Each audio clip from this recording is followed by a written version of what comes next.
And let's be very clear. Even if that place to be was my bed, because that's my self-care and my peace, that's where I want it to be. Mm-hmm. Let's be very clear. I didn't have to be nowhere else making money or some other event. My bed was good enough for me to be in. I hear you. You see, we see baby. We see. Maybe it is the 30th. I will see y'all at the reunion. Okay. Because don't play with me.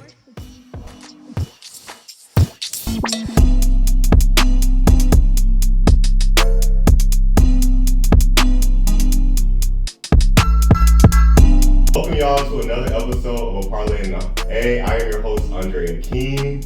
And joining me today on the show is our first woman of the season. And so I thought, why not do it big? So join me in welcoming the actress, the ballroom icon, the reality TV star, activist, and advocate. Trust me, the list goes on. Mother Toni Bryce. You know, you see in the first many things. So okay. Glad to be the first woman of the season. I hear you. I'm proud that you're on the show. When I visioned the season of the show, I definitely wanted a person like you on the show. I wanted a trans person, specifically a trans woman.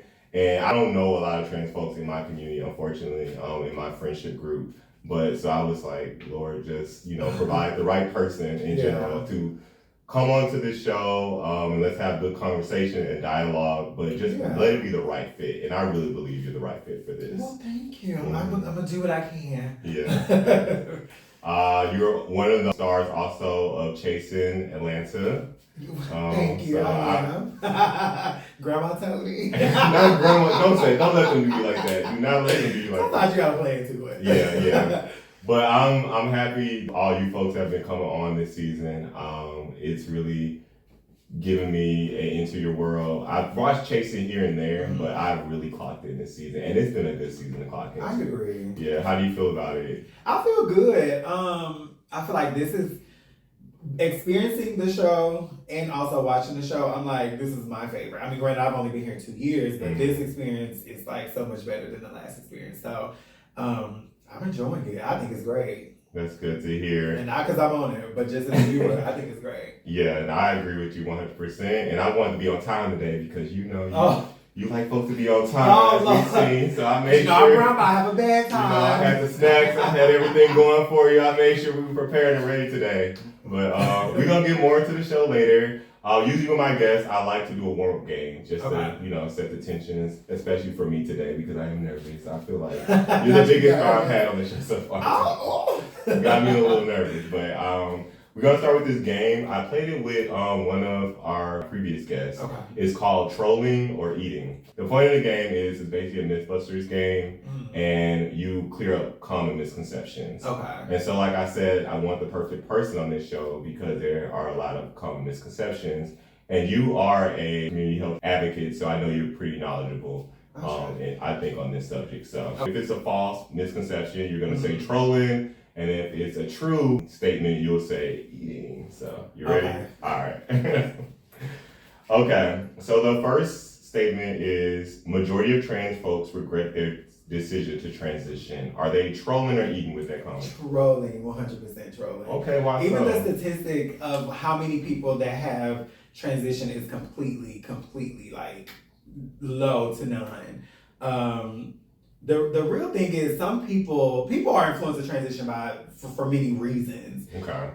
For me, I've always talked about my transition being a spiritual soul thing. I always talk about how my soul was placed into this body. Like I didn't have a choice in any of this. If we have a creator, that creator being God, created the soul in the body, and this is the body that the soul is placed into. So as a divine feminine spirit, this is just a vessel that I'm a part of. And so spending this time on this earth trying to make this vessel match who the divine spirit is truly like who I am. And I don't think everybody has that experience.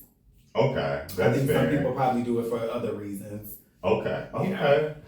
Just to get to your point, because I am a Christian myself, that is something I actually resonated with. The Bible talks to us about being souls and spiritual creatures. this is, to me, just a vessel, a body. You know, it's a physical thing that's going to perish one day. But the internal person, the internal spirit inside is what matters. Yeah. And so I was like, I wonder, do certain trans folks feel that way? That's me, 100%. Yeah. And I think that there's an evolution to get to that because, you know, a lot of trans people feel like, even people that are valid in who they are, feel like, oh, I was born into the wrong body.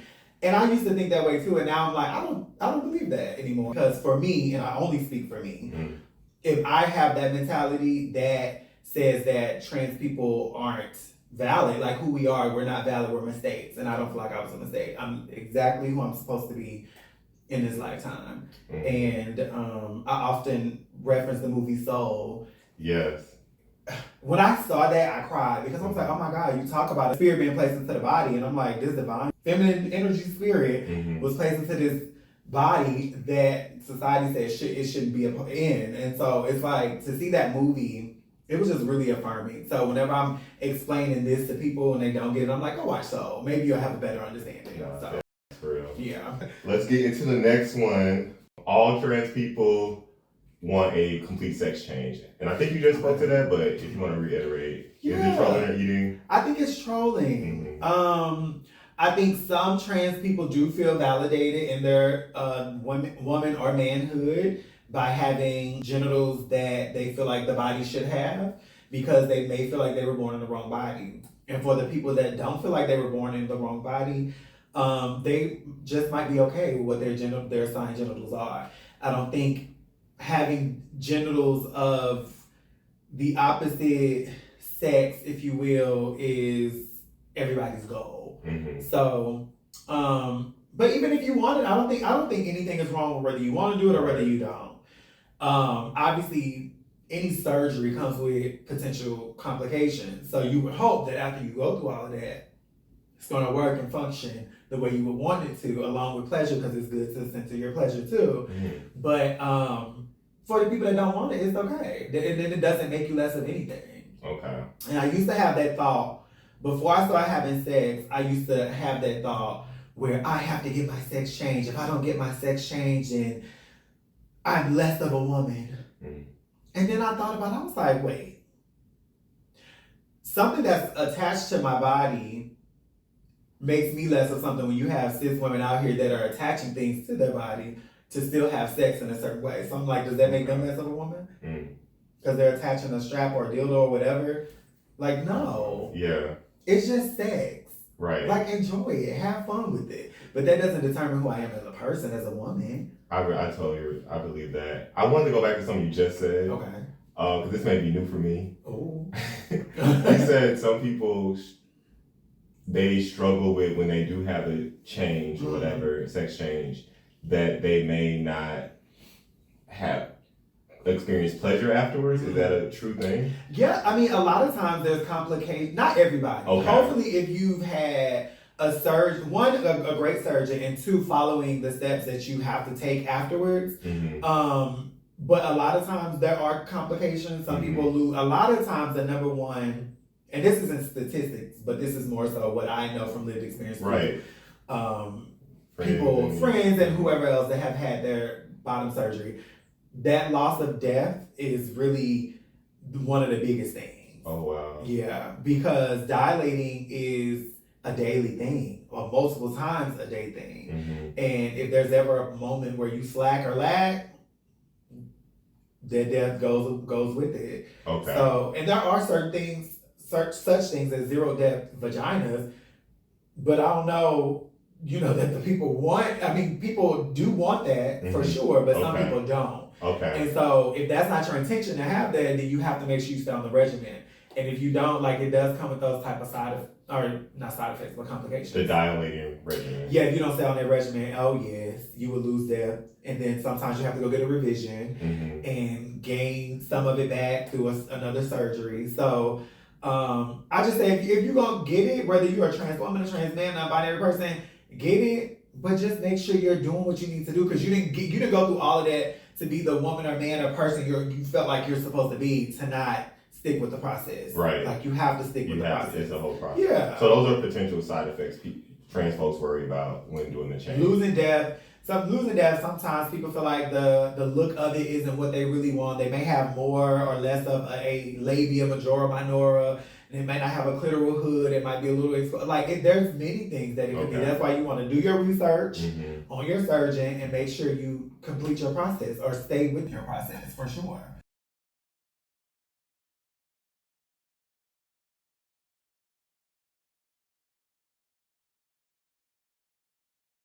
Sorry for this laptop here, but I gotta make sure my audio right. So it's gonna be up here for the rest of the episode. All right, so we're gonna get into our next trolling or eating question. Thank you for educating me today, because I wasn't expecting to learn something new, but that's why I like to have these conversations and dialogues, right? Listen, when you don't invite trans people to the table, but having conversations that center them, you will never learn anything. Not you personally, but the world. They often do that, where they want to have conversations about trans things, but not involve us. So shout out to you for coming to a trans person to have these kind of conversations with, because a lot of times the world don't do that. Okay. So shout out to you. I appreciate if I had on a hat. You're a tip. I appreciate that for real, honestly. All right, the next one is, which I, once again, got educated. We'll see if it's true or not, but this is what the internet's saying. My God. Trans women can actually grow breasts naturally. Are they trolling or eating? So it's not okay. Without surgery, at least. So I want to say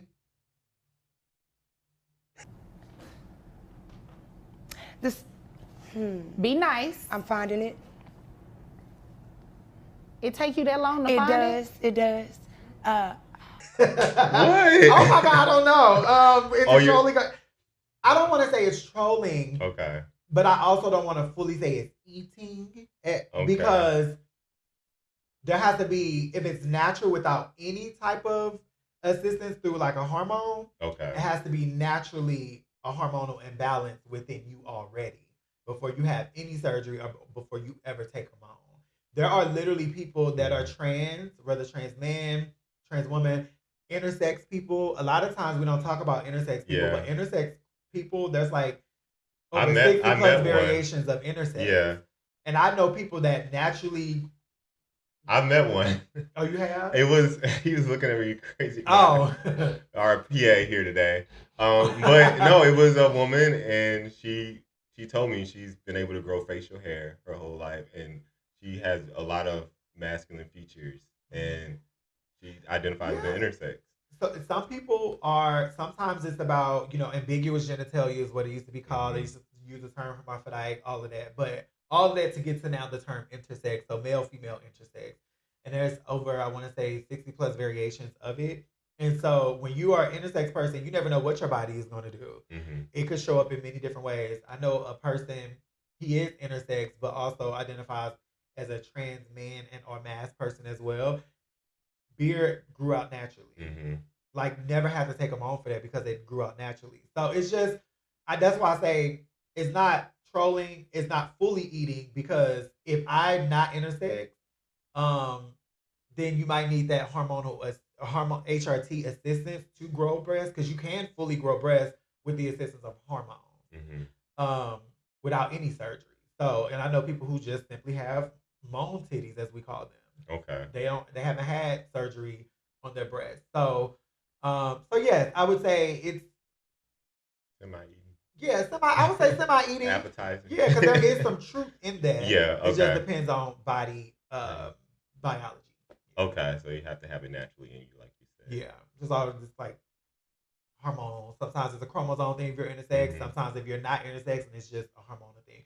Plus size people naturally carry more estrogen in their body fat too. So yeah, that's why I want, because I think some people, I just want to clear up the misconception that people always assume, they just got some new titties, like they automatically had surgery. You don't know what's going on, and you don't need to.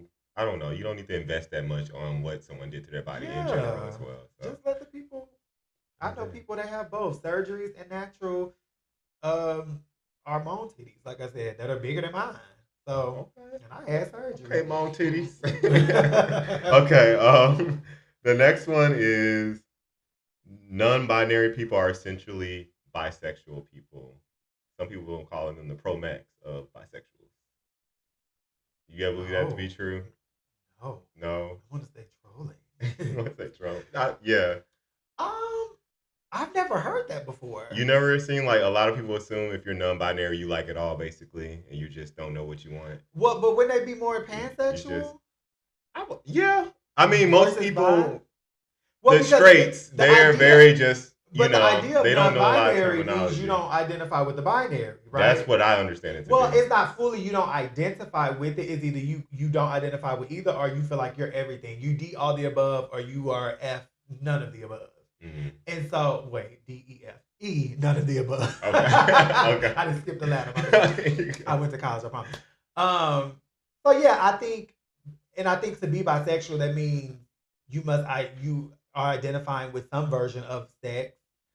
To where you're having sex with the same sex or opposite sex to be bisexual.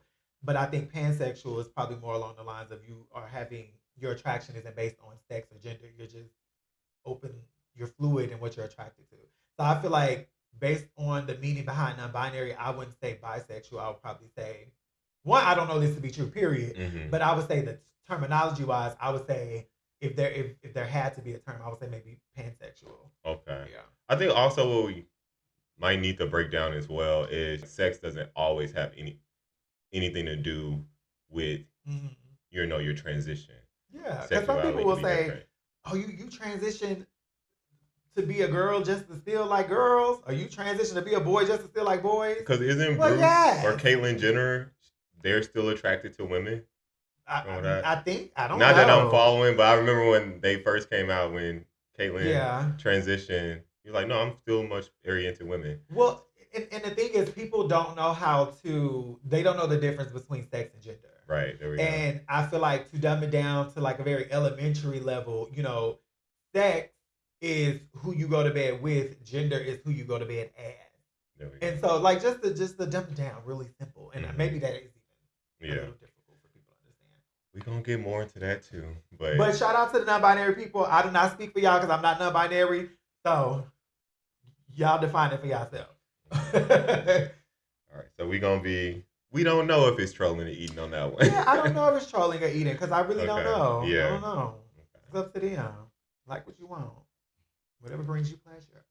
All right, this is one that's always, when there's an election, always in the news. Okay. And it's letting trans people use the bathroom associated with their gender identity is dangerous. Are they trolling or trolling for blood? Okay. For blood. And the reason why, because first of all, this was not a thing before Trump's first term. Okay. Just to be clear. Even before my journey to womanhood, was using the girls' bathroom. Okay. And there was never a problem with that. Okay. I have even prior to my transition, went into men's restrooms, and they would be like, "Oh, I'm sorry," because they thought they walked into the wrong restroom. I'm gonna pause you right there. Okay. Because to me, I believe that would be a bigger issue than just letting y'all go to your respective restrooms. Yeah. I even saw a TikTok the other day, and it was more of a skit, but it was, this person didn't even identify as being trans. They just had a wig on, and then the guy came in the bathroom. He was like, "Oh, my bad." He was freaking out, and he's like, "No, I'm a dude. You good?" And he's like, "No, I'll just come back." In my personal, uncomfortable. it will make cis men more uncomfortable if trans women were actually using their restrooms. Yeah. In my opinion. And so when I hear that talking point, I'm like, first of all, like you said, where were they using the bathroom before? And did we care? No. There was no incidents from what you know what I mean? And then second, I really do believe people will be more uncomfortable but if trans women did use male restrooms and they're in there, their sons are in there, they would have, I feel like it'd be more dangers for us.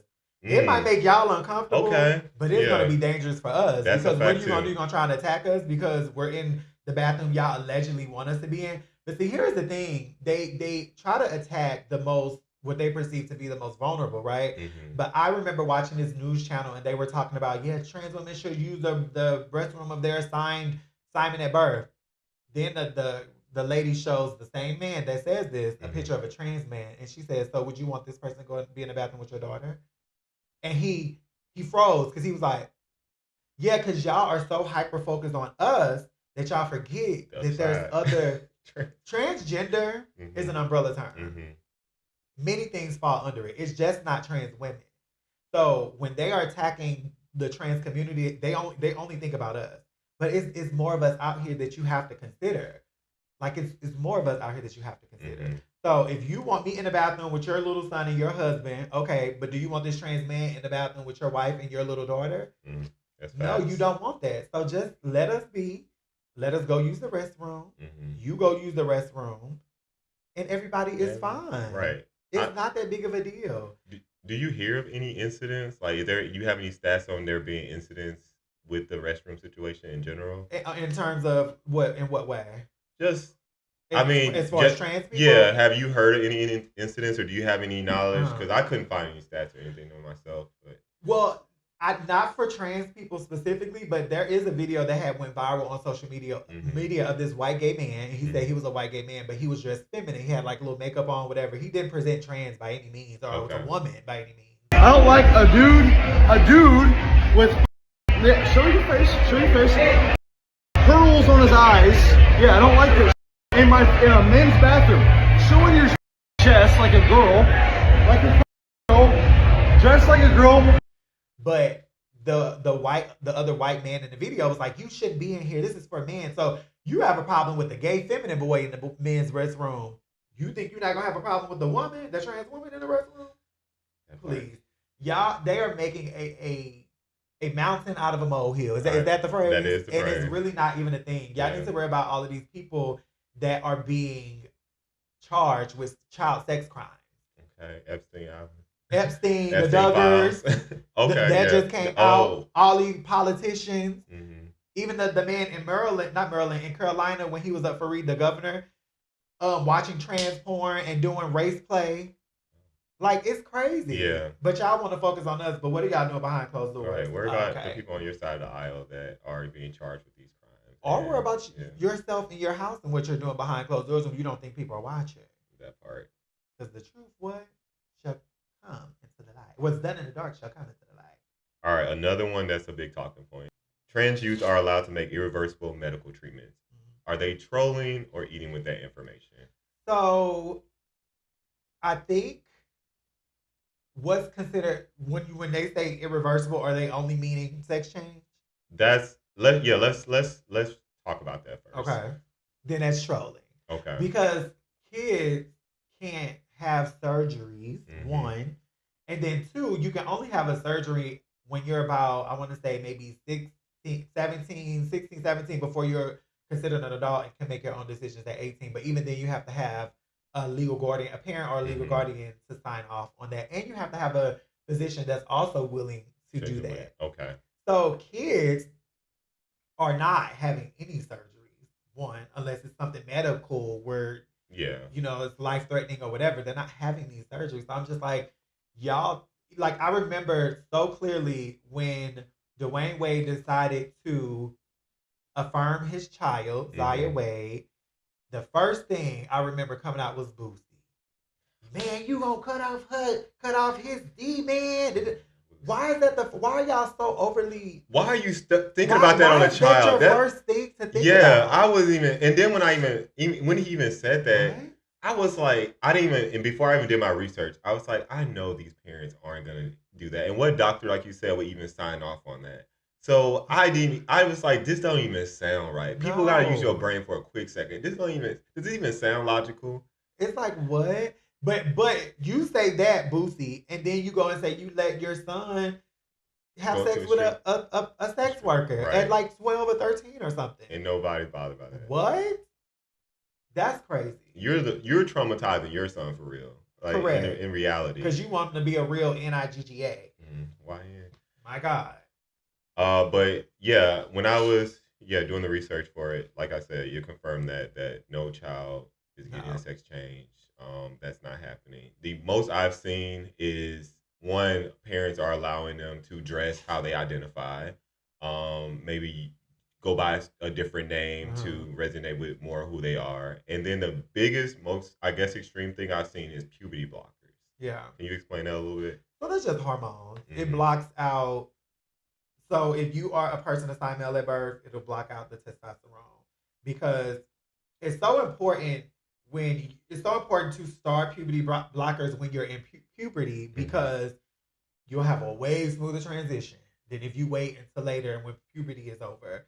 It just so happens the heightened years of that puberty is when you are under, like, you don't have any autonomy over your body. You have to depend on your parents to do that or make those decisions. So that's just simply hormones.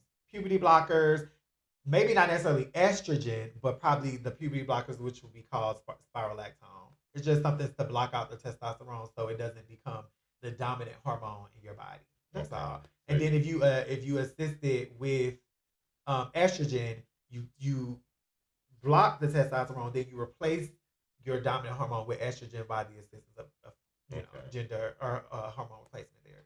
And so that's really what that is. Mm-hmm. And this is reversible. I mean, you can stop taking hormones whenever you want to stop taking hormones. Transgender inclusive universal health care is expensive. Are they trolling or eating with that information? Oh my God, eating. Is that what I do? It is expensive? Huh? So wait, say that again. I heard expensive. Say that again. So I'm trying to transgender inclusive universal health care will be an expensive cost for the United States government. I mean, I think all of it is expensive. Okay. I don't think anything is cheap. Because whether you might have a heart condition. That definitely not expensive. That's true. You might be living with HIV. That's definitely expensive. Okay. Did I say not expensive? A heart condition definitely expensive. Yeah. All of these things are expensive. So medical care for any human is expensive. Absolutely. Okay. What about specific health related things? Health related issues with trans folks. What about those costs? Do you believe those in general could be an expensive cost if we included them in our universal healthcare system, such as things like Medicaid and different things? It is, depending on where you are.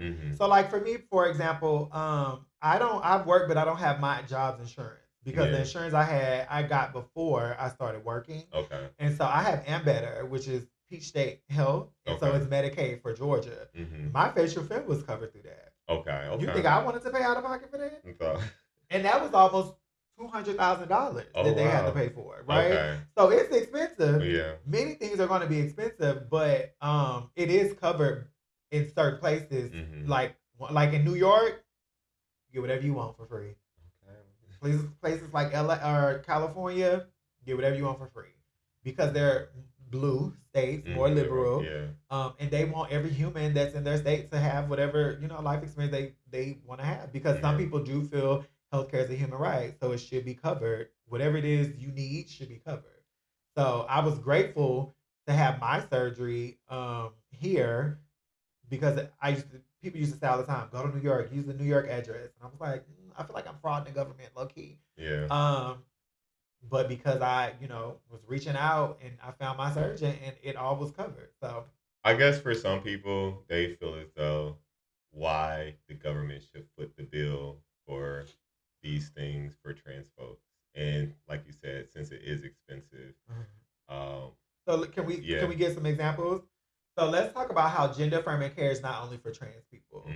Spirolactone, which is the puberty blocker, the T blocker, testosterone blocker, that's the water pill. You can use that for high blood pressure. Estrogen, we are not the only ones using estrogen. Some women need estrogen, especially when they're going through menopause. The same thing for men. They need more testosterone. Maybe their sperm count is low. Okay. Gender affirming care is for everybody.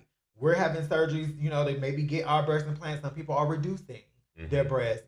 Back problems. Yeah. Back problems. You can get a tummy tuck or it's a long word. I can never say it right. Panacolectomy, however you say it. Okay. Where they take off the apron of your loose skin. So it's like gender affirming care is not reserved for trans people. Are usually covered under it can be if you document it in a way that is medically necessary. Anything that's covered that some would deem cosmetic, it has to be medically necessary for it to be covered under even whether it's Medicaid, Medicare, or even just your commercial private insurance. Okay. Yeah. Okay. So and you really get the better deal with the commercial private insurance because they allow you to probably cover more than off the bat without needing, I need this authorization for this. I need this. Nope. My insurance say they're going to cover my laser hair removal versus I'm like, is it medically necessary? It's that medically for some people it is. Get you. Right, it is. But no, I hear you. These are surgeries that not normal people, but cisgender people are having as well. Like you said, like women are having affirming surgeries, gender affirming surgeries themselves. Facelifts. Yeah. And so I get you. And then I also saw online that trans folks only make up 1% of the population. Correct. So when you think about that spread over, even if they are included in universal healthcare things like this Medicaid and stuff, it's going to be a very small percentage of people that need to be covered for those. Exactly. Versus the people with all of the other things that are yes. Okay. 100%. So they're eating with it, but like we said, these surgeries happen for everyday people. Everyday people. You ain't even got to be trans. Okay. Yep. Okay. Well, thank you for playing this game. You always eating, Miss Toni. You always eating. Let's start there. But you definitely ate with this segment. You answered a lot of questions. Like I said, I learned something new, so I'm happy for that too. All right, let's get into the next segment. It's gonna be all about you. This segment. Okay. And I just want to start. Where are you originally from? I'm originally from. I just always blanketly say St. Louis, but specifically, I'm from East St. Louis, Illinois. But I also grew up in St. Louis, Missouri. Okay. So to hold on, make that make sense. I didn't know there was a St. Louis in Illinois. Okay. So to make that make sense, North, South, and West St. Louis are in Missouri. East St. Louis is in Illinois. And so it's like Missouri and Illinois are right here, and it's divided by the Mississippi River. Okay. Yeah. So it's like the Mississippi River goes through the city of St. Louis. Okay. So it's almost the same as like. Have you ever heard of Kansas City? Kansas City is partly in Missouri. Kansas City, Missouri. Yeah. Okay, I get what you're saying. I never knew that. I never knew it was partly in Illinois. Okay, that's interesting. So that's the side I'm on. Okay, so you from the Midwest like me. I'm from Minneapolis. Oh, okay, Minneapolis. Okay, so my God, it's cold up there. It's cold, and some of us are up there too. Yeah. People misconception, but I like that you're a Midwest girl. Okay, when did you move to Atlanta? So I moved here originally as a child in the late 90s to the early 2000s. Then we moved back. But as a grown adult, it was in 2016. After college, I moved to Orlando for 1 year, and then I came here. Okay. So I've been here 10 years now. Okay. I think I've earned my peach. You earned your peach. Can I ask you a question too? Somebody was like, you should ask this question. So I'm going to ask it. When you first started transitioning, when you went back, whenever you visit your family and you were starting to transition, how was that? I often say it's interesting because everything in my childhood was like a girl. You talk like a girl, you act like a girl, you write like a girl, you walk like a girl, and then I became the girl, then it was a problem. Okay. What happened? I feel you. We're not keeping the same energy. No, I feel you. So I never understood that. However, it was a little journey for people, but what I always made sure people understood is that I don't need none of y'all's acceptance. I had to do that for me, and that was the only acceptance that I ever needed was my own. Yeah. Because that's why my transition was postponed for so long, because I was listening to other people. And when I finally found that within myself to say, I know what I need to do, I just need to do it, nothing or nobody could get in the way of that, not even family. So it eventually came along. So I am my mother's daughter. I'm she, her. I am, my auntie, all of I'm big sister. I'm the oldest. So I'm the big sister. But there's respect everywhere. Okay. Even my grandma, I'll be like, wait, she was the only one I ever said, I'll give her a little grace because she's older, right? Listen, and also, don't let these people tell y'all that you have to give them grace because they have to transition with you, please. Not on my time. Okay. However, she was the one that I was going to give grace because she was older. I would never put her on no TV or no platform saying the wrong things because they would be coming at her. However, she has even came around and she's saying she and her and all of the things. So it was just like, what's up. Yeah, it's like, Because I think deep down inside they always knew. Yeah. Like I was always here. Mm-hmm. Y'all always seen what it gave. Now you're just seeing the full picture now. Yeah, you get to see it manifest. Two things on that. Because one, I hear what you were saying. It was always she does this like a girl anyways. Yeah. Same with me and my brother. I mean, I was the same way. I'm like, you were calling me a punk and stuff my whole life growing up. Now I'm a punk. Now what's up? Like, why did you have the same? Why are you confused? Is what I'm saying. Why are you confused? So that was one thing. But also, I resonated with you when you said your grandmother actually understood, and you were that's the only person in your family you're going to give grace. Because I was the same way. Yeah. And I remember when I was dating my ex, my boyfriend, and I was going home. Uh-huh. And he was like, I want to meet your family. And I was like, okay, bet. But we can stay at my brother's house, my oldest brother. Uh-huh. And I let, my brother, my brother's wife know, like, we're going to stay with them. And then my sister-in-law she said, your brother's not comfortable with this and you can't stay here. So I told my boyfriend, I was like, you can't come. And lo and behold, my mom called me and she was like, yo, your grandma called and she went off on your brother and didn't know. Aww. She was like, she didn't appreciate him not letting you stay with them. And if that's who your brother off, you need to accept him. And the whole point of staying with my brother is because I didn't want to come out to my grandma. Because like I said, I was giving her that grace. Yeah. And I was just going to be like, hey, this is my friend. You know, we're visiting. And we ended up staying with my grandma that whole weekend, and she treated them like family. So go ahead, Grandma. After that, it was a done deal. I wasn't hiding from nobody after that. So I resonated with that for sure. When did you join ballroom and stuff? Was that also when you came into your transition, you found who you were through ballroom, you believe? Oh, okay. I knew who I was before ballroom. Like, I always knew that when I was a kid. But what I will say is ballroom was how I first saw trans people. Or met trans people, I shouldn't say saw, but how I first met them. And I was like, I had like this awakening, like, oh my God. I didn't know I could be who I knew myself to be. I didn't know how to get there. I didn't know what to do. Mm-hmm. So when I first saw them, I was like, oh wow. Mm-hmm. And so it gave me like this awakening to know that I can be really who I am. Okay. I can live in my truth. So you were affirmed through ballroom, more or less. Influence are do much in terms of my transition. Mm-hmm. That happened before ballroom. But ballroom did open up this world of like getting to see a bunch of girls that I hadn't had that experience. I am the first and allegedly the only person of the rainbow alphabet community in my immediate family, meaning my grandmother down. Mm-hmm. So I didn't grow up around people that were LGBT. I didn't have anybody in my family that I knew of that were LGBT. And then I also seen how people treated them. So I'm just like, ooh. Yeah. I often tell a story when I was younger. My mama, I was elementary school, got off the bus and she was waiting on me at the house and she found something in my room. I think I was either planning something of hers. And I remember her asking me 3 questions. The third one is a little iffy because I'm like, girl, what you know about that? But I don't know. And it was, do you want to be a girl? Do you want to wear a dress? And do you want to have a sex change? I don't remember if the sex change part was, but I also can believe that it could have been because back then Jerry Springer was on. Okay. And they talked about transsexuals all the time. Mm-hmm. So I'm believing that could have been a question she asked based on what she saw, not based on what she automatically knew. Yeah, the knowledge. And she remembers it too, but I don't know if that's exactly what she said for that third question. Okay.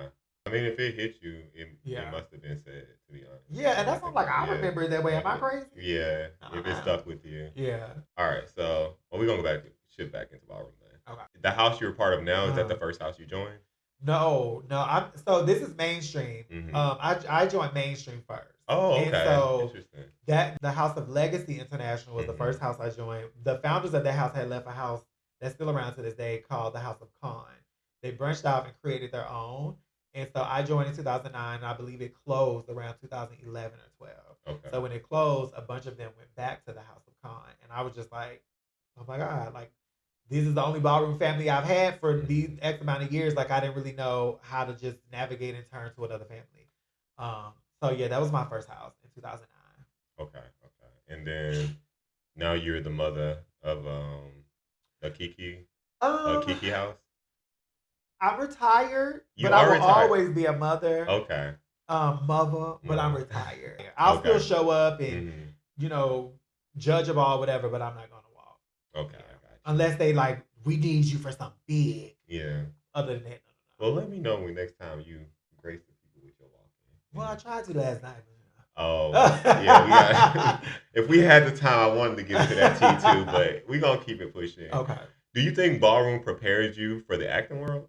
No. No. It's the opposite. Oh, Yeah, why you say the opposite? Acting came first. Oh, opposite. Okay, that's acting came first. So I was the dramaturg for Christmas Carol. Okay. I want to say 2007. Yeah, 2007. 2007. That was my first one, and I did plays throughout the last 2 years of high school. I graduated in 2009, and then when I went on to college, I didn't do any acting, but I did a lot of hosting, and I was a student leader, so I planned events, conferences, all kind of stuff. Okay. But the hosting part was still kind of like aiding in that acting because you have to use your improv skills, which improv is another component of acting. And then when I moved to Orlando, that's when I got into the film side. So I went from theater to hosting to film. Okay, bet. Yeah. So obviously the film side of it, we know we've seen you in She-Hulk. Yeah. On also one of my favorite shows, P-Valley. Yeah.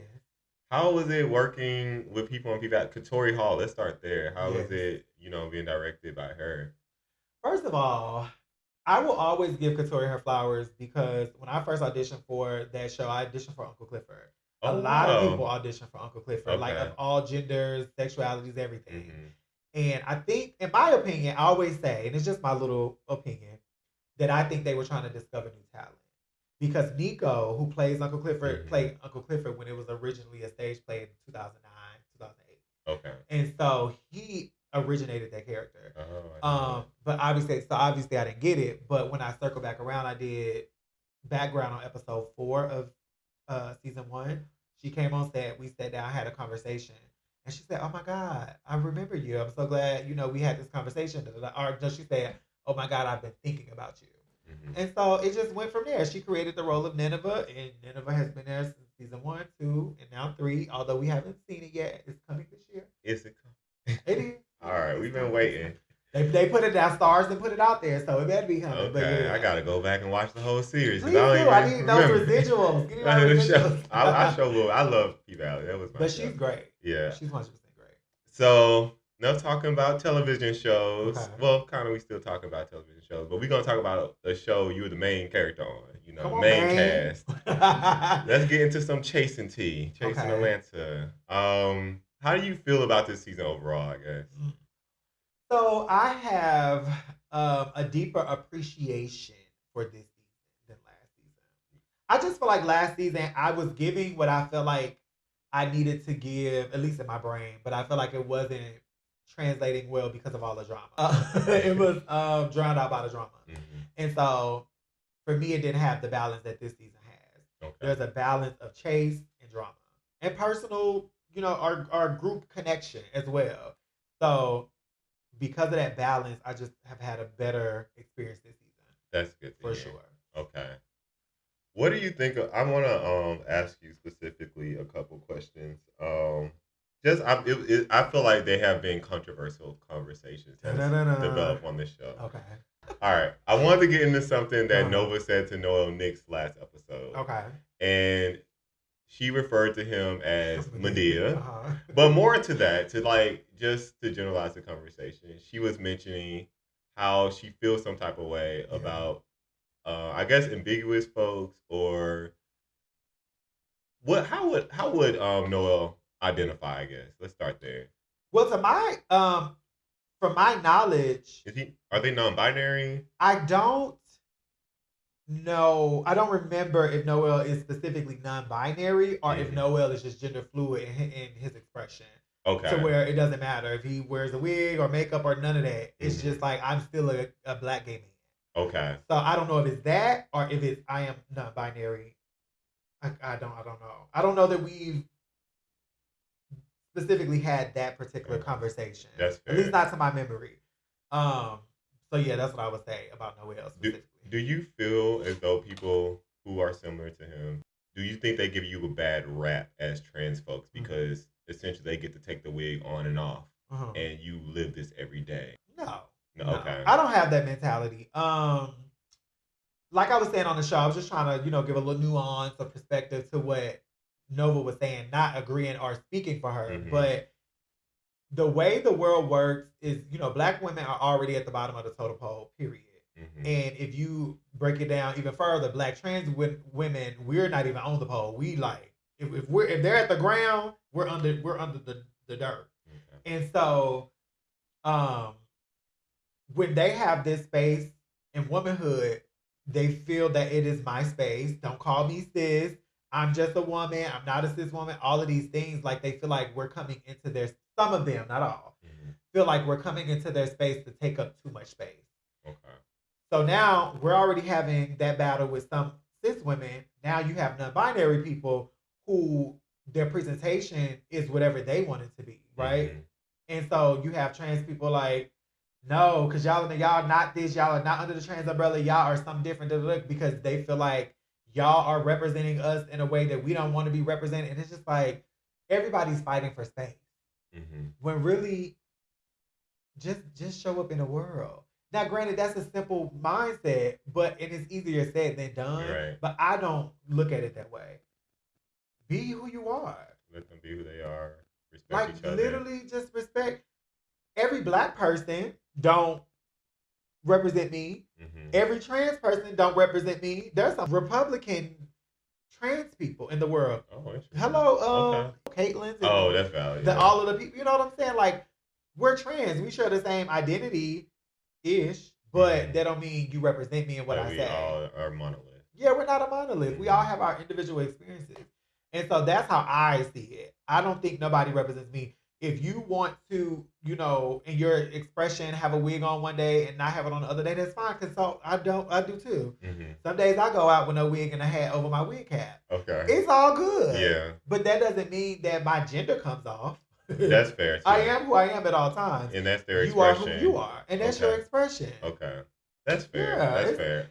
I just wanted to make sure that folks who, are fluid and stuff like that, they aren't disrespecting y'all in a way. Or just, you know what I mean? So as long as you have that understanding, there's two different perspectives. Yeah. I guess Nova has the right to feel how she feels too, and you have the right to feel how you feel about the subject. Everybody is valid in how they feel and whatever their lived experiences, whatever their perspective is. And I was grateful that at least up until that point, she got to experience him before. Well, she did prejudge him, but she got to experience him even after judging him. She flipped the pages in that book and got to say, oh, this ain't what I thought it was. Right. Okay, wonderful. And I think more people need to do that instead of the prejudging. Like, just get to know people for who they are. Right, exactly. It's going to be okay. I promise. Okay, so we got that out the way. I think the biggest controversial topic of the season, in my opinion, has been Althea coming onto the season and the drama that ensued there. And how do you feel about the first woman on the season? Let's start there. Well, she's not the first woman. First, my correction. How do you feel about having the first cisgender woman onto the season or the show in Why general? not? Yeah. I don't see the problem. Go ahead. Here's the thing. The LGBT community has been a very inclusive community. Sometimes to our own detriment, but we have been a very inclusive community. When you see LGBT people, you know you are welcome there. Okay. But it's not always the same on the opposite. That's fair. You know what I'm saying? So when have we denied somebody space in the community? We have allies and co-conspirators for a reason, right? So we understand that we can't fight the fight alone. So those that want to stand in war with us, come stand in war with us. You know what I'm saying? So it's like, why? That's never been a problem. So I don't get it that's a problem. Well, most people think Chasing Atlanta is a platform for queer folks, for representation for queer folks, to highlight them as entrepreneurs, artists, creators, and all these things. And so, like you said, you have this cisgender woman coming onto this platform. Some people think she might be taking up space for another storyline that could encourage and represent our community better. So you think she deserves her peach or her spot on the show like anybody else? She was picked by the creators of the show. She didn't just stumble upon it and was like, oh, can I... and bogart her way through. No, you had to go through a process to be here. She went through the process and she was picked.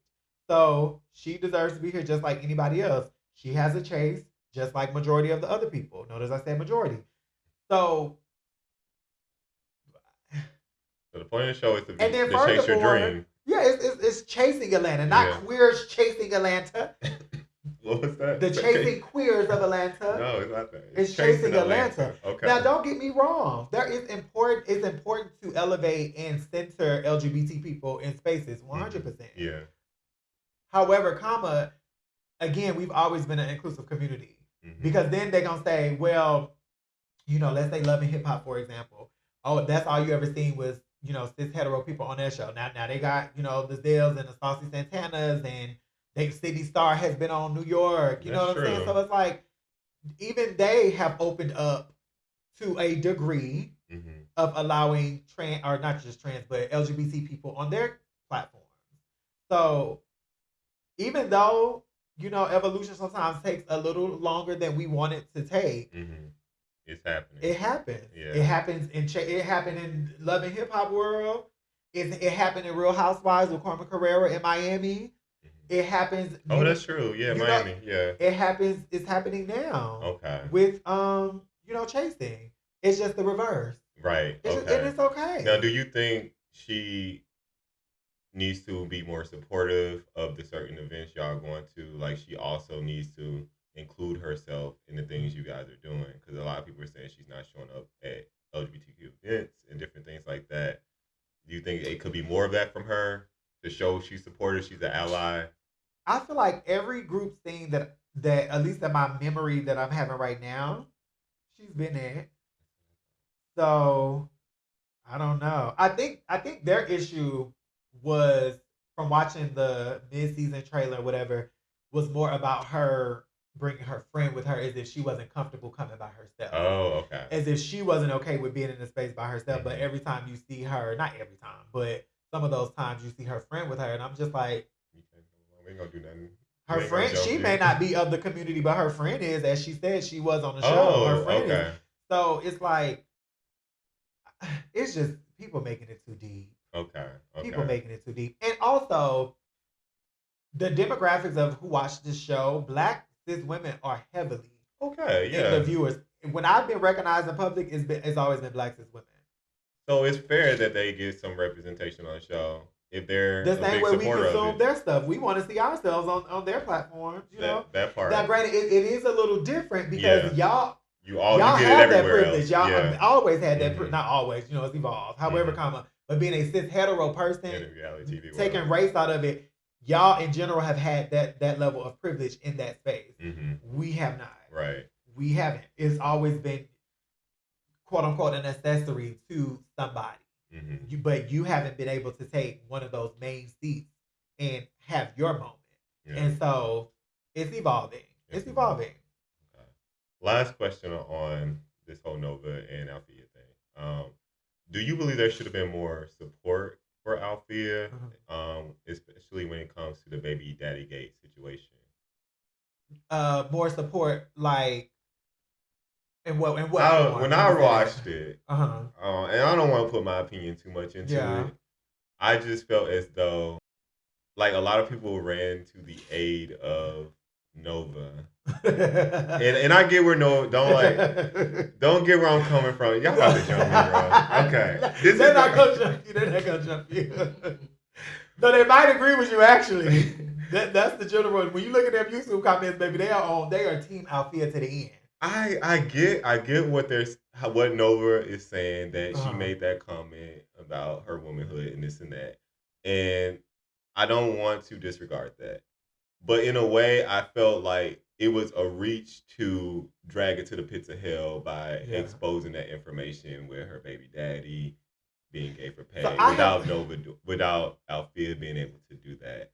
And I just felt like in that moment when that whole fight broke out, that, I don't know, for me, I would support someone because there's also a child involved in that what the outcome of that situation was going to be. And afterwards, I felt like, maybe it wasn't shown on screen, that people could have been hitting up Althea and be like, hey, how you doing? what's your thoughts? What's your processes going through like with this being exposed? Yeah. And I didn't see a whirlwind of support from the cast in that situation. Yeah. So here, for me, in my temple, I would, in that moment, I would have been like, oh, hold on, we going too far. That's how I would have handled that, because when we were at the ball, I didn't know they had that. I'm at a ball, so I'm in ball mode. Y'all gonna get me on this camera when y'all can, but I'm in ball mode. Okay. So I wasn't privy to that conversation. Okay, yeah. I also was not at the game night, so I didn't know. You know, when something happens and it's explosive and people bring it back to you, they don't bring everybody detail. Oh, girl, you should have been here. This and that happened. They got into it, child. And I'm like, well, girl, what happened? Yeah. Well, she said something and she got, like, what are the details?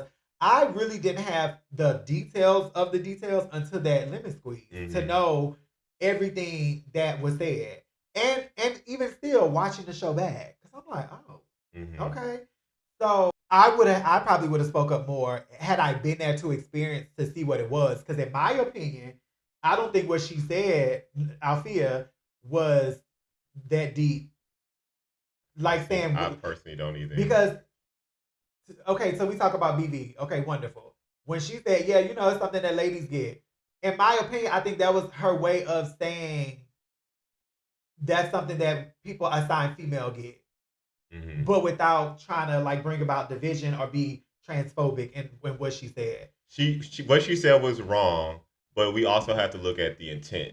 I don't think she was being intentionally malicious. No, I think, in my opinion, what I would say is, if I was there, I wouldn't have felt offended by it. Okay, I can't speak for Nova and what she feels offended by it, but I wouldn't have felt offended by it. That's fair. And so it's just, to me, us growing up, like we've mentioned before, being the outcast in society, in our families, in our communities, I would just think we would have more empathy seeing someone who's, in a way, they're seen as the black sheep in this group.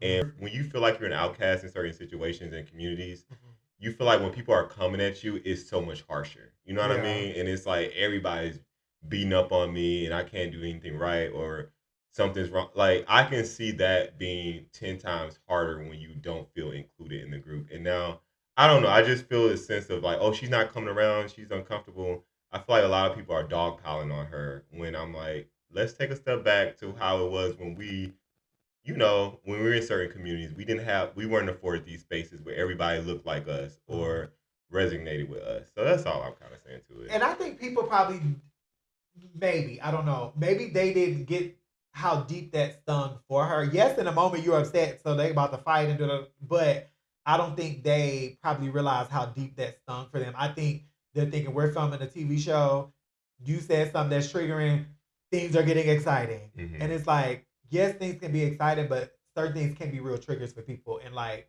can really deeply impact them. And so I don't know that if they even knew or I don't know, believe that it was deeper than it probably was. That's I don't true. know. That's fair too. I don't know. So, like, people don't know everything that's going inside your head, or like they probably thought, oh, that was a moment and moved on. It was like, well, child, you should have said nothing if you didn't want to be on TV.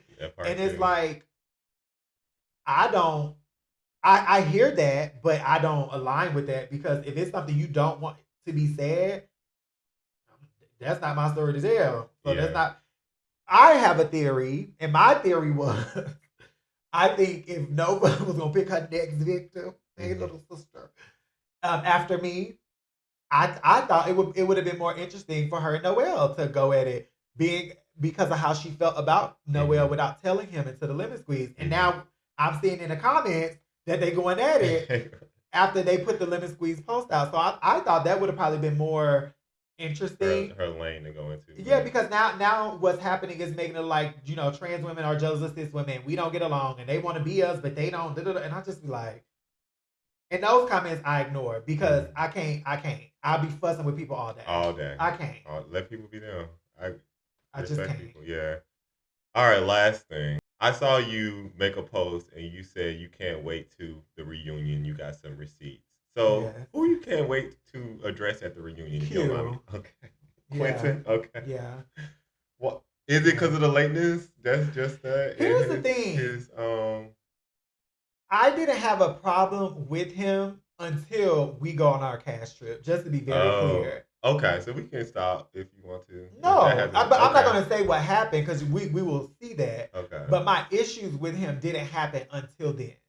And that's why I haven't spoken to him since the cash trip. Okay. However, this scene comes out, this episode comes out, and this scene, and and baby, now it's making its ways through social media. He was reading. He said, you have a bedtime. Like, I'm grandma, I got a bedtime. And what I thought was interesting was, we film these confessionals after the season is done, right? Mm-hmm.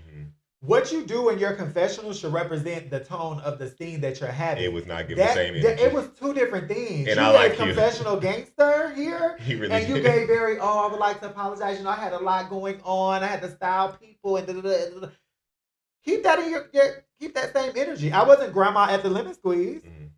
I was none of these things at the lemon squeeze. So, and my thing is, yes, it's your birthday. It's my birthday. I can cry all I want to. I'm going to be honest with you. I don't care if it was your wedding. I'm not waiting almost 3 hours for nobody. But more importantly, decided to take this birthday event of yours and put it on the show. So you are held responsible to production and to the people that are showing up to film with you for your event. Because if it wasn't for this show, I wouldn't know you. You wouldn't know me. I wouldn't be at your birthday. So trust and believe I'm here because of this show.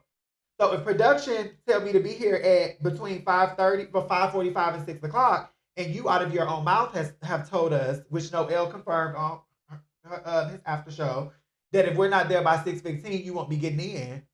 Mm. And we show up on time. Mm-hmm. As you can see, when some of us are walking in, the parking lot is empty. Where are the cars? Because we're there on time. Mm-hmm.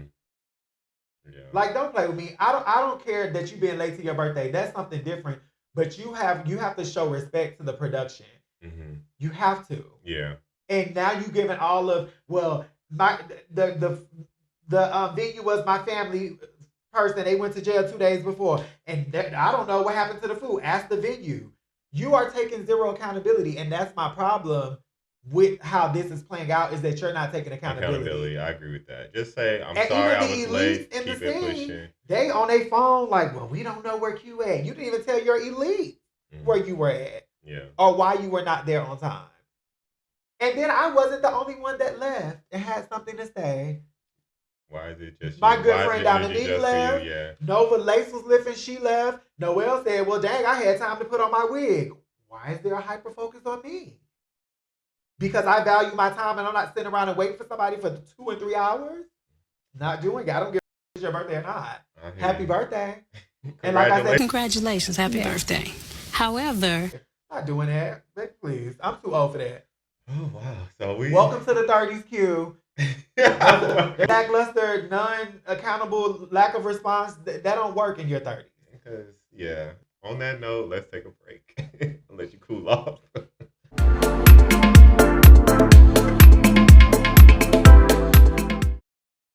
You don't want to say it or not because they're your good girlfriends, you can stop playing with mine. Because I'm going to say it. And like I told them, I've been complaining about time management with this cast, not this specific cast, but on this show since last season. Yeah. I'm not new to this. I'm true to this. You'll start when people stop showing up or they show up late when you want them to be on time. Yes, you'll get the hang of it. You'll figure it out. I'm not playing with even with that lemon squeeze, baby. And there we go. It's 6 o'clock. Don't. Yeah. Well, I feel she will get here when she get here. Oh, yeah, she couldn't show up last. Baby, no, we're not doing that. Yeah. All right, let's wrap it up here. Oh my God. We don't want to have you late. We don't want you to be here too long. No, I'm joking. Have you watched the interview with EJ and Carlos King? So I haven't watched a full interview, but I've seen the clip circulating online. Okay. Of the part that went viral. Okay, it's actually a good interview. Like, it gave me a lot of insight. I think I was trying to, and I was like, I'm just not interested. Okay. So yeah, I was when I'm watching something I zone out, it's not for me. Yeah. I feel that. Yeah. Okay, that's fair to say. All right, let's just cut to the viral moment. I don't attract gay men, and I'm not attracted to gay men. Like, it's just not a thing. Tell me more about that. You know, it's just, I think like if you ask any of the girls, like they'll tell you the same. And I think they're just labels. You know, that's why like I don't care what, you know, like I'm dating someone, I'm like, I don't care what you identify as or what you call yourself, as long as you're happy being who you are. But no, but to be honest, it's like that's why I don't go to gay clubs. I don't go to, you know, gay things, because it's like the men that I attract are not there. Carlos asked like who's your type and this and that, and obviously we know EJ said straight men, because in reality they are who is checking for them, or EJ. They're who is checking for EJ. And so this brought me to a thought for the parlay question of the segment is, do you feel men can still be considered straight that are femme and trans attracted as well? So I want to like preface this conversation with, what do you consider a straight man to be in your own words? A man that likes women. Man that likes women. Yes. Okay, I think we notice I didn't say a male that likes females because I wasn't assigned female. Right. But I am a woman. I hear you. So a man that likes women. I hear you. We have, in my opinion, the same definition of that. I believe a heterosexual person is an individual that is attracted to someone of the opposite gender. What do you consider EJ to be? Let's go to that. Well, I don't. How does EJ identify as EJ? So there is no specific. I'm just me. Is there identity? From an article he did with Essence magazine. Last he stated on there is he identifies as being a gay man. Okay. With Carlos King, he identifies as being a person in his femininity. Okay. He is, in my opinion, I would say he's very closely related to non-binary person, but he doesn't even. That would make. I can see that, yeah. But in his opinion, like he said, he doesn't like he, but he won't argue about it if you call him a he. Okay. He don't really like they. If you call him she, they're cool with that. But I'll say she because I'm respectful. For the most part, EJ just likes to be referred to as EJ. Okay. So just call me by my name. Basically. Okay. So my thing is, would you still consider someone to be straight if they were attracted to someone such as EJ in general? Well, here's the thing.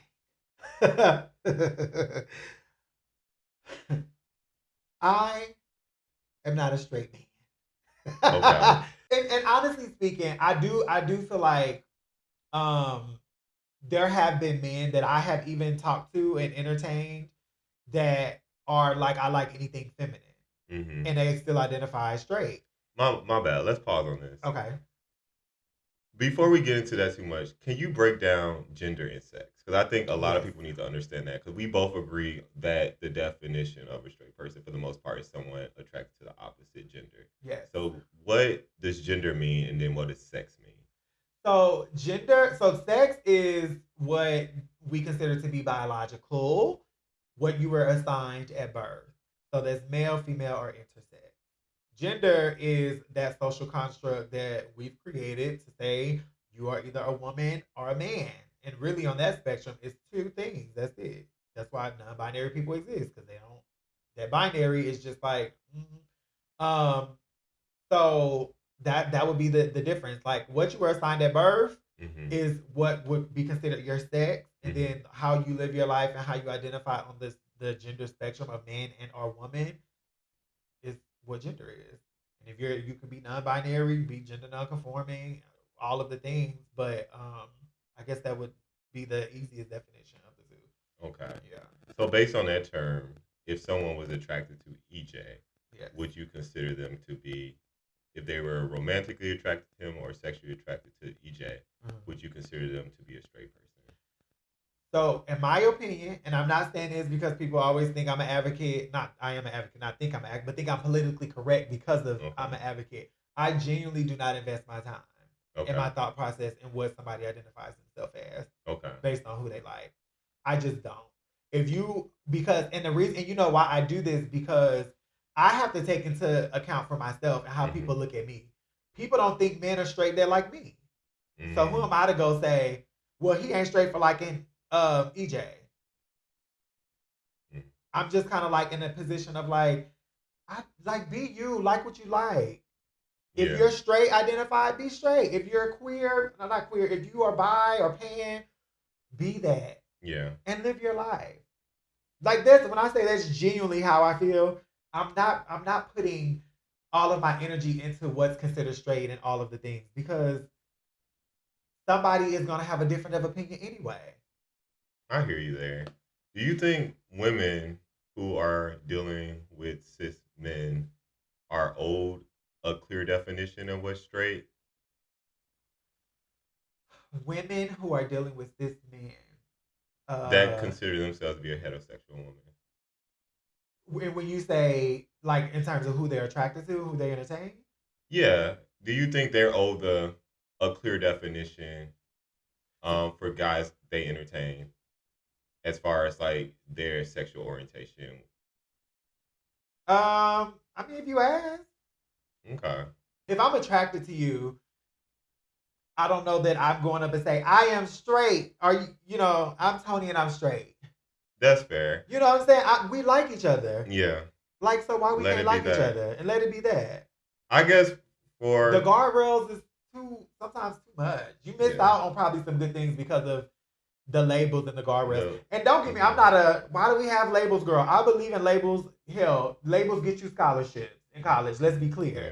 But I'm also a person that's not defined or like you put so much stock in it. Yeah, by a label. I'm just like, because I used to be that way, like, yeah, you know, a man that's attracted to me is straight. Ain't nobody say nothing else. Mm-hmm. And then I got to a point where I was like, girl, y'all, for one, y'all are defining these men without having them in a conversation. That's one. Okay. So I would prefer a man who may not speak for all men, obviously, but to define themselves. What are you? You are whatever you say you are. And I like you. Okay. And we like each other. Okay. It's just really not that deep for me. I believe it's not deep. I just sometimes, from a woman's standpoint, because even in the gay community, I feel as though it stifles us sometimes. I was talking to a dude, and he's like, I'm a bottom, this and that. And I said, well, and he's like, are you a top? I said, yeah, I'm a top. And he's like, are you a strict top? I said, no, I'm a verse top. I got blocked. So my thing is, if we allow these things in our own community, that we know that we have our own preconceived notions of what comes with your quote unquote label, are cis women not afforded that clarity as well? I would say two things. A sexual position, I would think, is a little different, a different conversation than who I'm attracted to. Okay. Because sex is a big part of a relationship. Yeah. So you could be with a cis woman and like to be pegged. Well, she might need to know that. That's fair. You know what I'm saying? But that's fair. But if you are a bisexual man, do you need to let that cis woman know that you're bisexual? If you, I mean, if you plan on being faithful, I mean, you don't need to know my past and who I've been with. I don't need to know yours. You know what I'm saying? Like, if my eyes are for you or my loyalty is for you and you're monogamous, let it be that. But if you're something else where you know you're going to be dating other people, then yes, I think it's important to have these conversations. But also understand that it's a conversation. A conversation takes two or more people. Okay. Don't come in assuming and thinking who you're with is whatever, and then they do something to surprise you, and you're like, well, I thought, well, that's your fault, because you thought wrong. You should have been having conversations. Okay. I think too often people with these labels, it comes with these already preconceived notions about what you know them to be, and so you don't explore beyond that, and that's the problem. Okay. I don't think nobody is old and walk up, I'm straight or I'm bisexual. But if you want to know that, ask that question. That's fair. If if you are a bottom or top of verse, that's the conversation you should have, because that's going to determine, can we engage in sex? Yeah. Two bottoms may not want to engage in sex with each other. Two tops, you know what I'm saying? That double sided. I just think, oh my God. It's possible. Listen, get your double-sided thing. It's possible. But genuinely, I really do feel like people just lack in effective communication. That's fair. And you should always still have a conversation. You should always have a conversation. Always have a conversation. When I encounter a man, I don't immediately say I'm transsexual. I also don't immediately assume that they know I'm trans. whether they do or not. I'm going to tell them when it's safe for me. Maybe, you gave me a number doing a text message. But when do you think it's the right time to tell a person you're trans? Oh, for me, I tell it when I feel like you just feel safe. I walk away and we have each other numbers, and I'm like, by the way, I'm trans. Okay. I don't take it far beyond that, because I'm not one of those. Oh, I want you to get to know me as a person first, because there's a lot of people that get to know people as people and they end up not together. So why would I waste my time? Why you waste your time? Yeah. Okay. I remember. I get it, but no. Okay, and it's not. You don't entertain people, or you No, don't. I tell like it that. right away. Okay. And also because I don't deal with DL anything. Okay. So that's what I was it's also also for my safety. Have you dealt with a guy that? Because I think even EJ mentioned that EJ has dealt with people that up until that point have only engaged with them sexually or entertained them romantically. Yeah. For the first time, and versus that they only have talked to women and stuff like that. So have you ever dealt with a guy like that has only dealt with cisgender women before you? Yeah. Okay. Yeah, absolutely. How was that experience? Tiring, draining, because they come with all of these preconceived notions. Like, I'm not a cis woman. I don't have, I'm not speaking for me because y'all don't know what I got. However, if I'm a pre-op person, I'm not a cis woman. I don't have what you're used to. So that's another conversation around genitals and body parts. Again, effective communication, because you come in assuming that you're going to just be doing this. You think you're doing the bending. She might be wanting to be doing the bending too. Okay. Like, it happens. Yeah. So that to me is one of the issues, is when, not issues, but like one of the complications of like somebody who has been used to one specific thing, and then they come into something considered new to them, and they think it's going to be the same experience. No, that's not how that works. Okay. And for some, it can be just a different hole, and for some, it's not. Some is like, oh no, I like my pleasure too. Okay. You want your pleasure, I want mine. I know that's right. Like, what's the stop. Science. Okay. So you never dealt with a DL guy for sure, though. Oh yeah. You have? Yeah, like early in my transition. Okay. Present day, I would never. Have you ever? Unless, you still open to them? Come on. No, let me be clear. It's not that I would. You have to be somebody. Okay. And going somewhere. Okay. And that somewhere is going to the bank and paying me. Okay. For me to deal with you. To deal with all that. Yeah. And more importantly, you got to be somebody of status, because you have something to lose. I have something to lose. Not no old boy on the not old boy end. down the street that ain't got that he think he got something to lose, which is really his street cred or whatever the case may be. You will be willing to kill me. I ain't. That's what I was gonna ask too. I'm not dealing with that. With the ones you have dealt with in the past, yeah. were there a time you were afraid for your safety? I think there was probably only one time where I was very, very, very uncomfortable. And I had stepped into their territory. I was at their house, and I was just really uncomfortable. Like, they were just kept trying to have sex with me, and I was just like, I was a virgin still. Like, I didn't lose my virginity until I was 26. Wait, 20, 26. So I'm like, whoa, like, calm down. And they just kept trying, and so it became like this like rejection, like this battling match of no. And they had just went out. They were like tipsy, drunk, whatever. And eventually, like, I got my way to where got out of there. But that's about the only time I really was like, oh my God, I don't know how this is about to end. Yeah. Yeah, that's about the only time. I'm sorry to hear that. So did that make you move differently from then on? Absolutely. Yeah. Every negative encounter has made me move differently. To the point, in 2019, I went abstinent for 5 years. I didn't start back having sex until 2024. Okay. Wait, right? What's this year? 2026. Yeah, it's 2024. Okay. Yeah. Dang. Okay. Absolutely. Trying to get like you. I mean, when you've been a virgin most of your adult life, it's really like, okay, we're just going back to the usual. But, yeah. I could go a long time because it's not something that moves me. Okay. Yeah.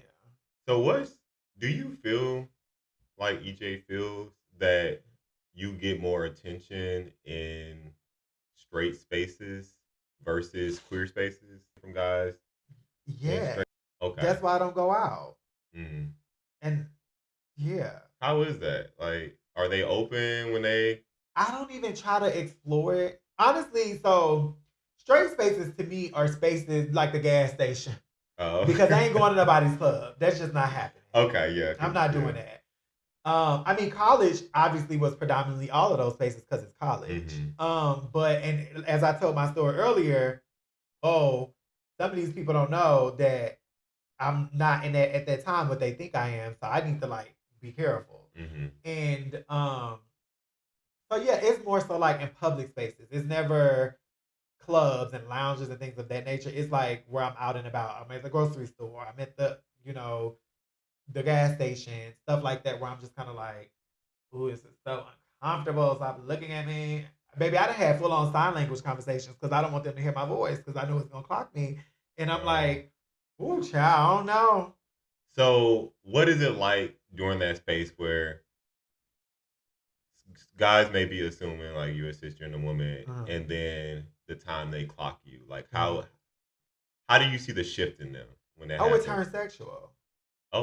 Absolutely. They going for sure after that. I remember, let me tell y'all, I was at Cookout one day. Okay. But you know Cookout has 2 lanes. I know. I was in the lane where you have to drive up to the window, like turn and drive up to the window, and this is the one on our side. And so he was the one that was already on the side of the window. I pull up in front of him.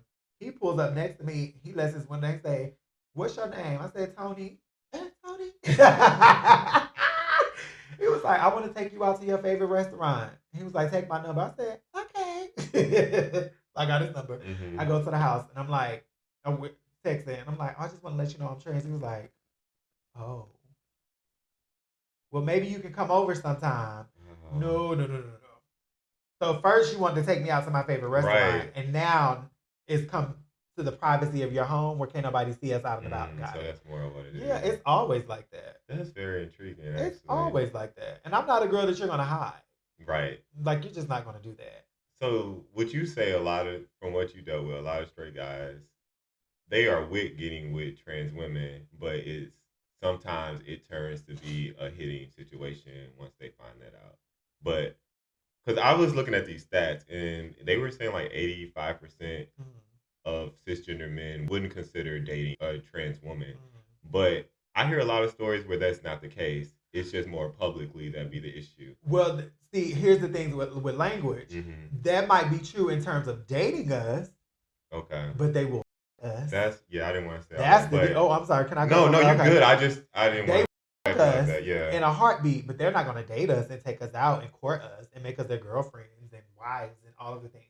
That's where the line is drawn right there. Oh, I'll take you home and you. But that's where it stops. I might even send you a little money to get you something to eat. But I'm not going to take you myself. That's where it stops. That's ugly. Yeah, that's where it stops. So it's just like, when a girl is messing with a DL man, I'm like, you got to be in it for what you're in it for, but don't be in it for love because they're never going to. I ain't going to say never. Maybe there has been some instances where a DL man has, found comfort in all of the things. But for the most of them, they're never going to give you what it is you want. So you need to go entertain somebody that's going to show you or give you what it is you want. Right. So, do you believe that's because of societal pressure? 100%. Yeah. Okay. I feel like things are normalized with gender and how people love and date. It'll always be a topic of conversation. But I also feel like with the new generation that's coming along, like they get to see trans people in their schools, at jobs, on TV, and they have befriended them, some of these trans people or their siblings and all of the things, and they get to see how we're treated. And they're like, wait, why they treat my friend like that? Yeah. And I feel like they're going to grow up with a level of empathy that generations before did not. So where one day it probably just won't be a thing. And people, because what I noticed in the YN of the world, they might be YN, but a lot of times I experience them being more open to dating and taking me out than my age and older. Interesting. Let me find out you got a YN out here, Toni. I don't, because I can't do it for too long. They irk me. Yeah. But they have been the most open. Yeah. Like the little 23, 24-year-old, 22-year-old, I'd be like, baby, I'm 10 years plus. But they have been more open. And comfortable. I'll take you out. I'll do it. Like literally. And I'll just be like, this is so interesting. That is interesting. But and it's sad because I'm like, your age and your lack of lived experience is why I can't entertain it like that. But I appreciate that you would be open to doing that. Yeah. Because my people my age and above, baby, please. Yeah. They already set in their ways. Mm-hmm. So it's hard. But I like to hear that because that does give hope in general for the community, that the young folks are coming up with a different mindset. Yeah, I firmly do believe that one day, even if the dating is still taboo, that the normalizing of trans people being in any space will not be a thing. Yeah. And that's office, sororities, fraternities, like all of these other spaces that's so taboo for us to be a part of. I believe it won't be a thing one day. Okay. Yeah. Can I ask you, so what can we do, the rest of us in the LGBTQ community? Yeah. What can we do to, I guess, soften the load for trans women, trans men? What can we do on our end? Stop siding with the bullshit. Okay. Stop saying, "Oh, I know I'm gay, but this is too far." Oh, but I agree. Like, no. And even if you do agree, keep it to yourself. Keep it in house. Because language, people often think, "Oh, I can have an opinion. It's my opinion." But language contributes to harm. Period. Hard stop. You might think I'm just talking. I'm not physically doing anything, but your words may influence somebody who will physically harm me. That's what's important to me. Yes. Because some things you say you might not think is harmful, but someone who's not mentally all the way there, correct, and they hear that rhetoric and they carry out certain behavior that could be dangerous for others. So that's why I live my life. Language is very important. Yeah. I understand the hit and the disgust that people have for trans people. So why am I going to show up in the world with so many harsh opinions when I already know the targets that's on my back? Right. Why would I then want to go target somebody else? That's why with the EJ thing, the non-binary conversation, I'm just like, let people be people. It's going to always be a topic of conversation. Somebody's going to always feel like somebody's taking up too much space. But as for me, I still want to at least allow you to have respect. Just respect people and let you be who you. Everybody's doing something that somebody don't agree with. It is what it is, but we're not here to agree. Yeah, and I just want to be clear on my end that, like I said, I understand to me what the definition of a straight person is. As far as like you're attracted to the opposite gender, and for me that means all people under that umbrella, like trans women, trans men. Yeah. I consider your gender to be valid just as a cis woman, or I was more intentionally just trying to drive the conversation. For sure. That I've seen. It's a hot topic. It's a hot topic. I've seen women, they were like, well, you need to tell me for sure what you mean by you say you quote unquote straight, is this or that. And I don't even, to me, even if a guy has a one-off encounter with someone like EJ, or even me, if you experiment with that one time and say you don't like it, to me, I would say I would still consider you straight after the fact. Well, everybody gets to do that. But us. Correct. So that's my point too. But it's specifically a man. Oh, baby. It's the kiss to death, you do it. But the girls can do it all day long. The girls can do it too. They can have these experiments in college and they can go off and like, oh, she's just a straight woman. She just experimented or whatever. Or it won't even latch onto her like that, to be honest. But for guys, a lot of times it's like, oh, you did that.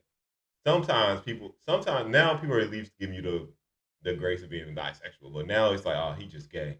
And it's like, like, especially for black men, you have to give them that space to experiment and try to figure out who they are. And that's why I think there's so many DL men, because we don't give them space to figure out what they actually want.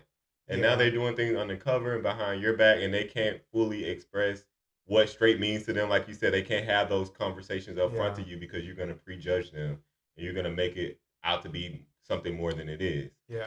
So. And some, it is exactly what you said, and some just want their cake and eat it too. Okay. Because they don't want to be bothered by the foolishness that comes with it. And this is also what I say about what you were saying, like telling women, your definition of straight. when I see a woman, a cis woman, I see myself in her. Mm-hmm. When a cis woman sees me, I don't think she sees herself in me. Mm-hmm. And so that's why they want to know, do you like trans girls? Because they don't see me as a woman. They want to know, if you say I date women and your woman is cis women and trans women, woman is not enough. They want specific. Oh, you date? Oh, I don't know then. Because it's that, and then the underlining intention with that too is when we talk about STIs. Yeah, the health issue. The health thing, where it's like they just think, we are all living with HIV, and so that's how they get HIV. It's like, whoa. To be clear, the H in HIV stands for human. Mm-hmm. That means anybody can acquire HIV. Also, Black women specifically make up over 50% of new diagnoses amongst women, period. So with that being said, you want to have conversations with whomever about whomever they're sleeping with. Not if they're sleeping with me or you, but if they're sleeping with another woman. That's a general conversation you want to be having. That's a general sexual health conversation. You want to, like, when the last time you've been tested? Not if you're straight in this way. When have you been tested? What is your status? Yeah. All of these things. And then when you get that information, knowing what to do with it and not still creating stigma and judging. Mm-hmm. So it's like, those are the underlying things. We see ourselves in them. They don't always see themselves in us. Some of them do, not all, but majority of them don't. But I think that the biggest thing is we have to stop siding with the because that is one of the biggest things. That's why even this T.S. Madison and the DL Whisperer thing, they are at her, like wishing death threats and all kinds of stuff. They want him to get out, for him to attack this lady and everything. And it's like, that is somebody from our own community. Right. And that is fueled by the cis het folks. Mm-hmm. Like, what? That's crazy. We got to stand together at the end of the day. We do have to stand together. And again, we don't all have to agree, but we don't have to blast it to the world what we don't agree about. Mm-hmm. Because siding with the oppression is crazy. Yeah, I agree with you 100%. And at the end of the day, I don't fully understand everything at all times. And I even made mistakes on this podcast. I apologize in advance. But I do resonate with my queerhood. And, I know how hard it is to walk in your truth in general and be who you are and want to love who you want to love. So in that, I want you to be respected in that same right. And so that's why I always hold to is, like, if I get the right to walk in who I want to be and people respect that, I want them to also do the same. And so that's what I just try to, like, stand in. Don't open the door and slam it in our face. Like, don't do that. Mm-hmm. Just because, you got to. You made it through. Now you're trying to. Like, oh, girl, hold on. Cause I'm good. So that's all I got to worry about. Don't be Rose to Jack and leave that man off that door with both of them. It's enough room on the door. we got to take turns getting off the door and getting back on. We'll figure it out. Work it out. But that's what I was saying. All right. I appreciate you coming on this podcast. Thank you for having me. Let the folks know where they can find you. Anything upcoming you want them to come out to be as support. So, a couple things. One, you can find me on Instagram at Muva Toni, MUVATONI. It formerly was the Toni Bryce. I'm still trying to get my page back with all of my thousands of followers. TikTok is the Toni Bryce, and my email for booking purposes is thetonibryce@gmail.com. And as far as what's coming up, so I was casted in a film. I don't know if I'm going to make the edit. We will see. But this new movie called Takeover that stars Play-Doh. I was casted in that film. I played the character of Pooch. You can go check my IMDb credits and you can see. However, in those films and shows, some things don't always make the edit. So we will see. I'm not saying that you will see me, because I don't know. But that movie comes out May 8th in theaters, and I will be going to see it. Because either way, I have my credits. And I will receive my But that's about it. And then, we still wait for season 3 of P-Valley. I'm 100% in there. Nineveh is back. You have a release date on that? No, nobody does. Oh, nobody does. They said 2026. I think if they stay on theme with how the show has came out in the past, it will be the summertime. Okay. I think. Which means around April, May, they'll start putting trailers out. That's just my theory. But I don't know. I don't have any facts. They just made the post and said, we'll see y'all in 2026. And this was in January, I want to say, or February, one of them. So that's all we know so far. All right, they could be petty and put it out on December 31st. Don't say that, Toni. Don't say that. Because you know the comments like, just keep it. No, baby, when they come out, it's still gonna break records. They need to hurry up. Beauty and Black giving them a run for their money, low key. No, keep at it like that. You been watching Beauty and Black? No. Well, I do. I enjoy Beauty and Black. But it ain't that. Wait, baby, the other time it should have been the actor Xavier Smalls saying, the LGBT people won't go to heaven. Oh yeah, but anyway, that's a whole other conversation. Talk about next it on week. The next conversation. right. Next that week. was crazy. All right, but I appreciate you. Y'all follow her. Stay tuned for her films, her production. She's gonna be premiering in soon. Hopefully. As always, I am André Akeem, and thank you for parlaying.